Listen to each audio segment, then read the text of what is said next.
옛 고향, 새 고향. 목포를 한 번도 찾은 적이 없는 사람을 만났을 때 내 고향이 목포라고 스스럼 없이 말하면 그들은 이해 없이 목포는 시적이며 예수에 젖은 낭만적인 항구 도시일 거라고 앞질러 말한다. 그러나 나는 한 번도 내 고향을 시적이며 낭만적인 고장이라고 생각해 본 적이라고는 없다. 1년이면 한 번 찾을까 말까 하는 고향은 두드러지게 내세울 만한 것도 없고 속칭 근대화의 물결이 별로 돋보이지도 않는 그저 보통 사람들이 모여 사는 보통 도시임에 틀림이 없다. 8.15 해방 당시의 인구가 약 15만이었는데 약 40년이 흘러간 지금도 겨우 20만을 좀 웃도는 인구이고 보면 목포는 어느 의미로 봐서는 찌들고 쇠락한 낡은 껍데기에서 화끈하게 벗어나지 못한 그렇고 그런 도시임에 틀림이 없다.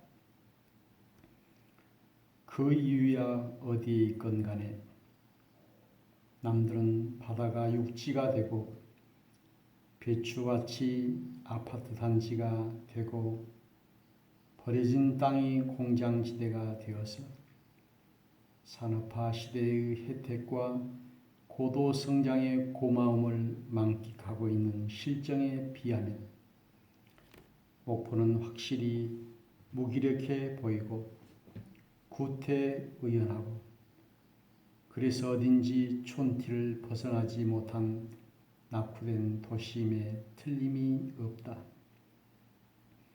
그런데도 그 목포가 나는 사랑스럽고 자랑스럽고 감탄스러우니 어쩔 도리가 없다. 그것이 바로 고향의 생리자 매력이 아닐지 모르겠다.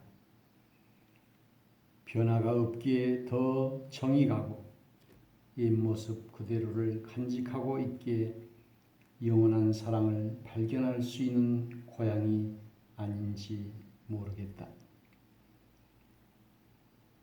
고속버스가 다니기 전에는 호남선 열차를 타고 임성역을 지나면 벌써 유달산의 앙증스러운 모습이 석양을 등지고 멀리 서 있는 게 눈물겨웠다. 지금은 고속버스 편을 이용하다 보니 중등포를 지나 석현리 공업단지가 바로 손에 잡힐 듯이 보이면서부터 나는 고향의 채취를 느끼곤 한다. 멀리 유달산이 손짓하던 시절과 공업단지가 나를 맞아주는 지금의 정서는 나에게 많은 것을 음미케 한다. 그것은 시간과 공간의 역학일 수도 있겠고 역사와 현실의 좌표일 수도 있겠다. 그러나 어찌되었건 이나 지금이나 변함이 없는 점은 바로 갯내음일 게다. 짙은 낯빛으로 가라앉은 영산강 하구에서부터 해풍의 실려와 내 콧끝을 간지럽히는 그 갯내음은 여접시 나를 50년 전의 장난꾸러기 시절로 돌아가게 한다. 목포는 항구란다. 그래서 목포 선창가라야 제격이었다. 크고 작은 섬에서 들어오는 배들, 곡물, 해산물, 채소, 과일을 실은 배가 물때를 따라 들이닥치는 선창가는 문자 그대로 아수라장이었다. 생선 비린내와 갯내음과 땀 냄새가 진한 섬 사투리로 범벅이 되어서 불티나던 저녁나절의 선창가는 바로 생명체들의 질긴 쟁투와 짜증과 쾌감이 함께하고 있었다. 그러나 우리들의 천국은 그곳에 있는 게 아니었다.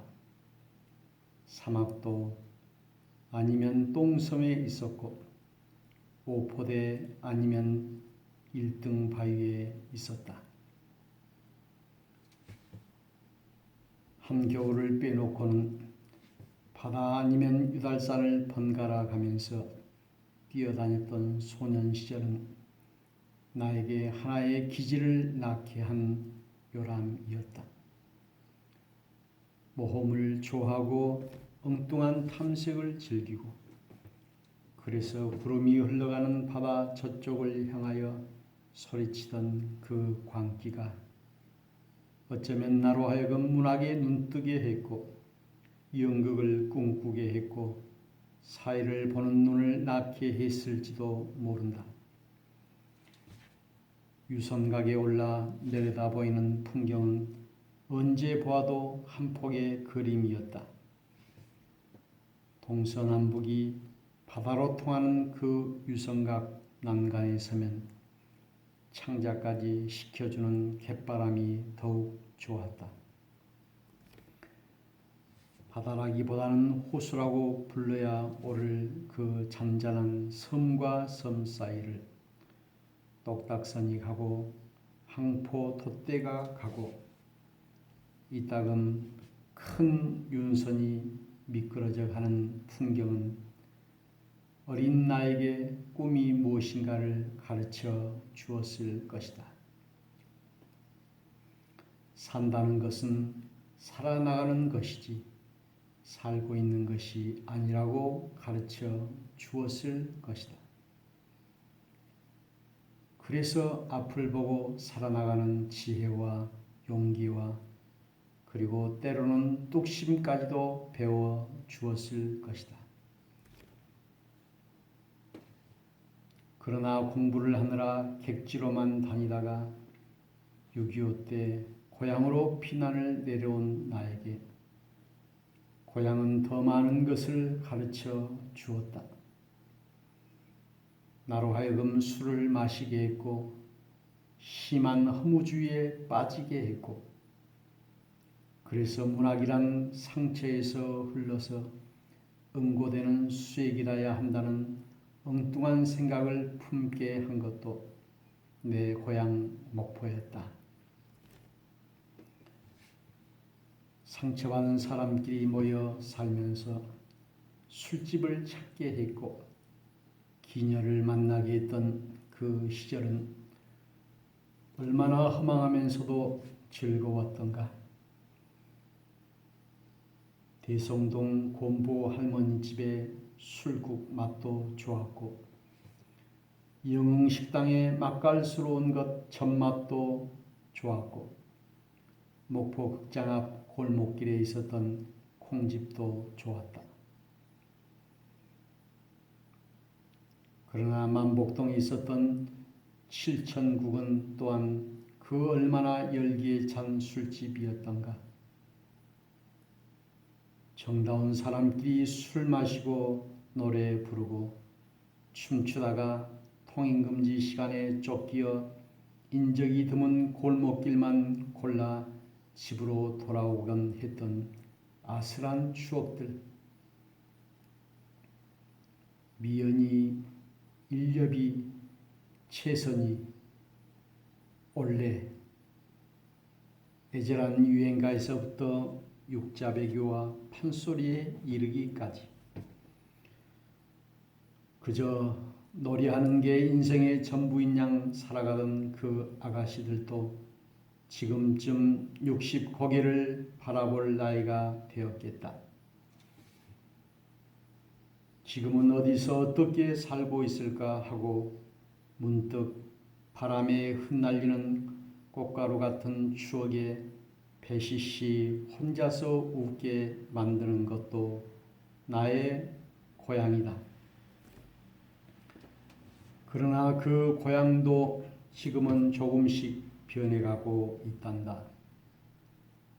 유달산 중턱에 조각공원이 들어섰고 영산강을 막아서 동양불지의 하구원을 만들었고 전설로만 남았던 사막도가 헐리어 사람 사는 동네가 들어섰단다. 모두가 잘 살기 위해서는 그 길밖에 없었겠지. 사람이 살아가기 위해서는 자연을 헐어야 하고 막아야 하고 그리고 때로는 부숴야 하겠지. 나로서는 그 방법을 탓할 생각은 추워도 없다.